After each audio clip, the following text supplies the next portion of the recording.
Welcome to another CHRO Conversation, hosted by the Center for Executive Succession at the Darla Moore School of Business. I am your host, Anthony Nyberg, and today we are speaking with Will Williams, the National Managing Principal of KPMG's tax practice. In this position, Will oversees a team of over 6,500 partners and more than $2 billion in business. Will, thank you again for joining us. We sincerely appreciate it. When you were here for commencement in this past December, you gave our students and the faculty alike some really great advice on 4 keys to being successful in their future going forward. Can you share with us those again today?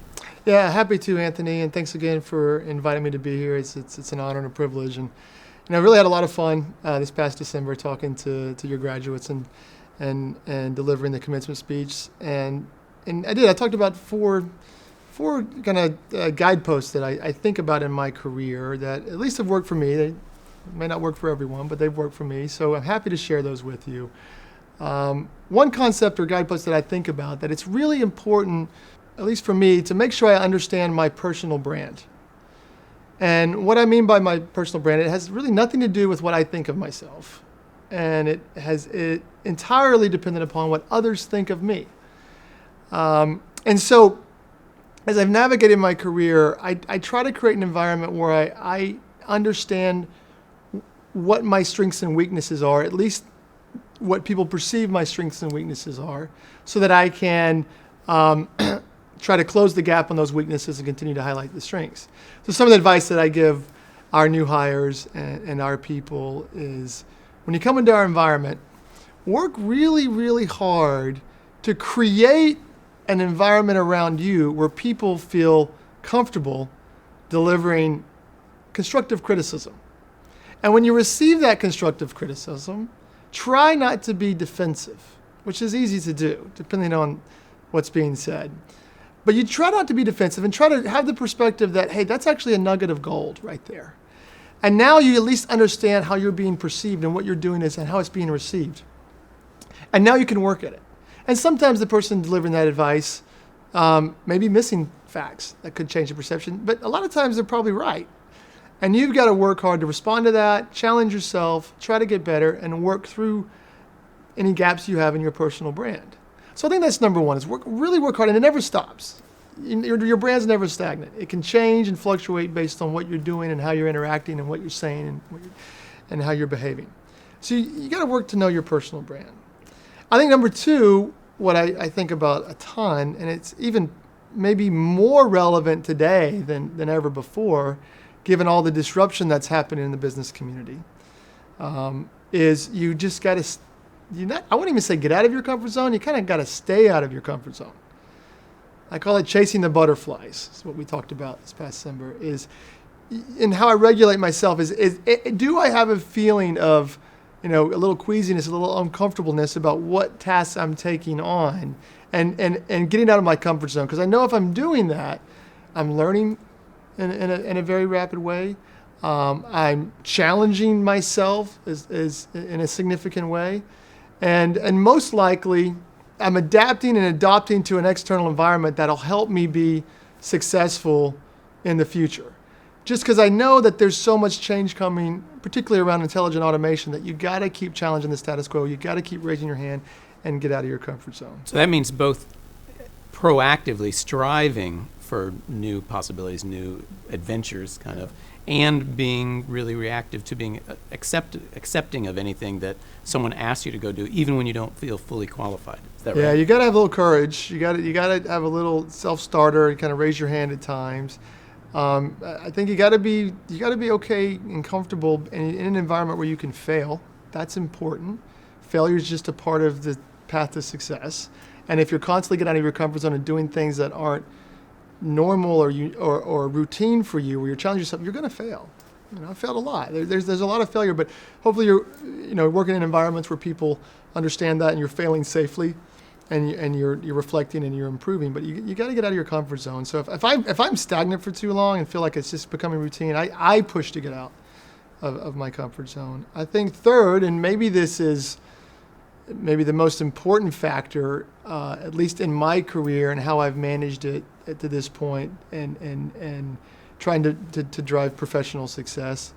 It's the mindset of you should be working to really give more than you get. You should have, and what I call is, at least I shouldn't say you should, this is what I've thought about, is have a servant leadership mindset, so that when you're working with teams and working with groups, you're there not from a standpoint of what you can get from them, what they can do for you. You're really there from what can you do for them. How can you help them be more successful? How can you elevate their careers? If you're networking with individuals, how can you maybe solve a little sliver of a problem that they have, help introduce them to someone else, shoot an email over of some information you have that may be beneficial to them, and try to generate quick wins.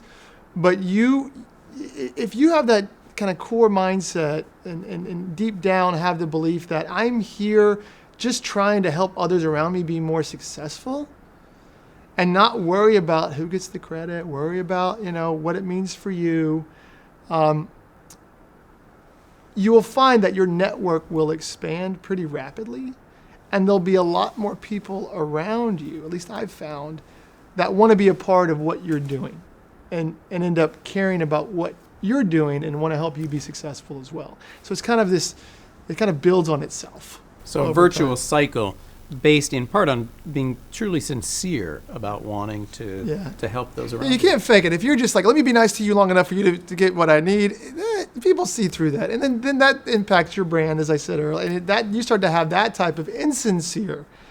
And if you're not seen as authentic and not seen as sincere, then I think this whole framework of how you navigate your career and what you're doing will start to crumble. You got to be sincere and authentic, and you can't fake it. But for me, I get a lot of joy out of seeing any contributions that I've made that help people become more successful in what they want to accomplish.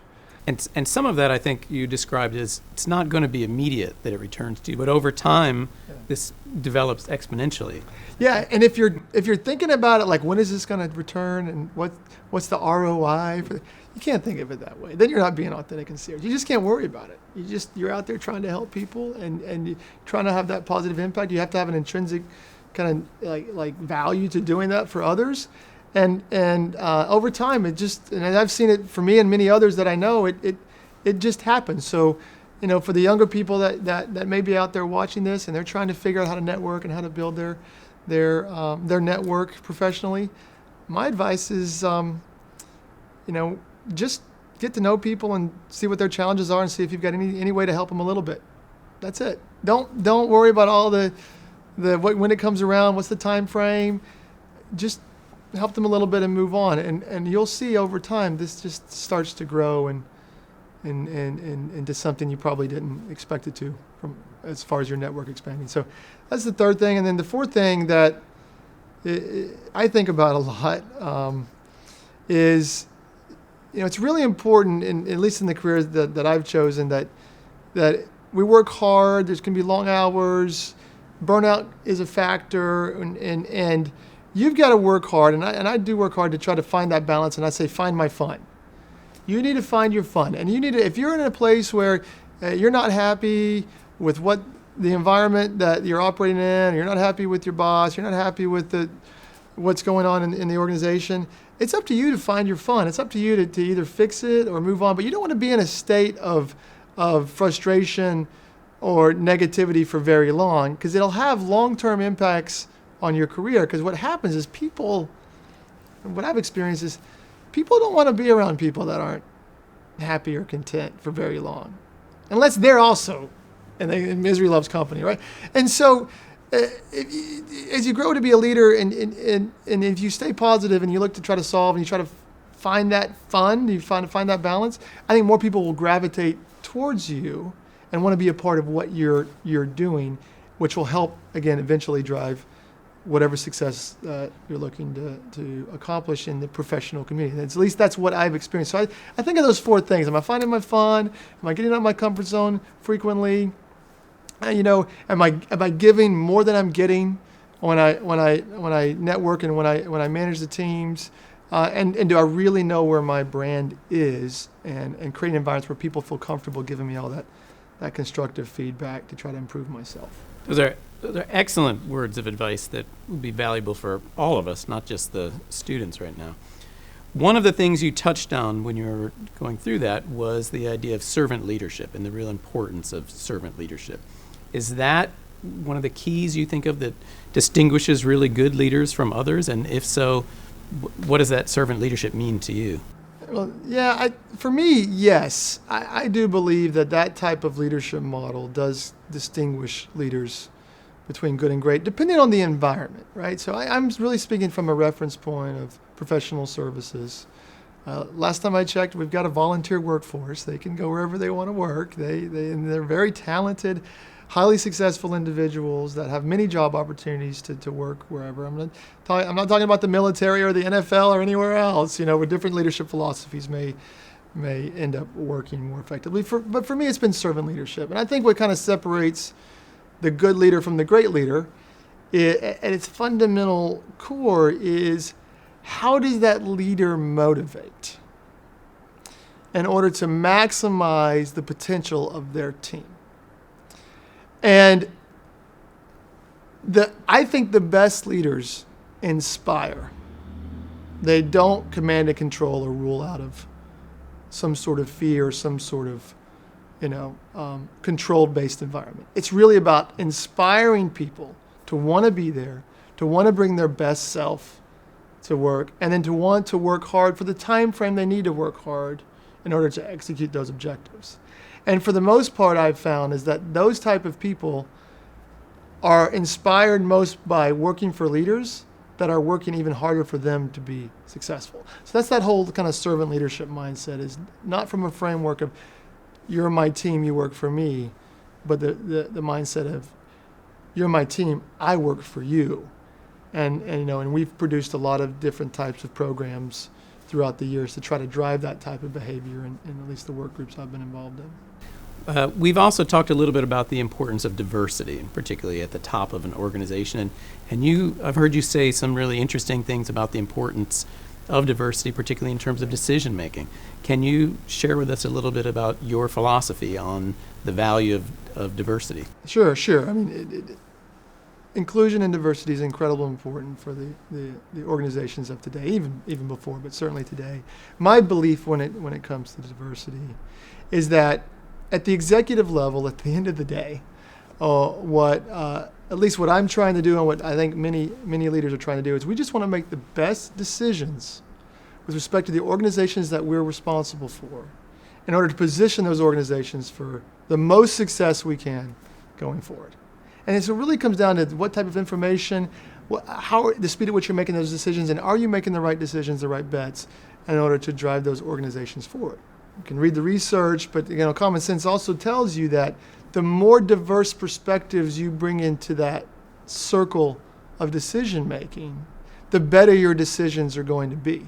The more blind spots you start to uncover, because we all have blind spots based on our backgrounds and based on our experiences. But if you bring in a diverse group of individuals to that table in order to make those decisions, you're going to make better decisions. So to me, a very practical standpoint about diversity, it's about bringing diverse minds and views, gender diversity, ethnic diversity, et cetera, with different experiences so that we can make the best decision as an organization.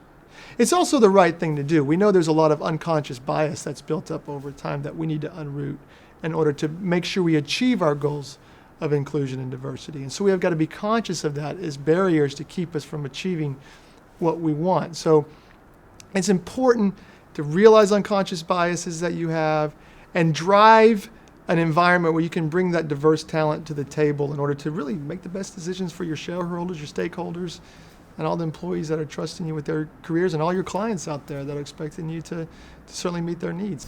So it's really not just the right thing, it is also going to lead to much better business outcomes and better for everyone. Absolutely both are part of this inclusion and diversity strategy that many companies have, but it's equal parts. It's the right thing. We got to unroot the unconscious bias, and we will make better decisions as organizations with diversity in our boardrooms and in our leadership table.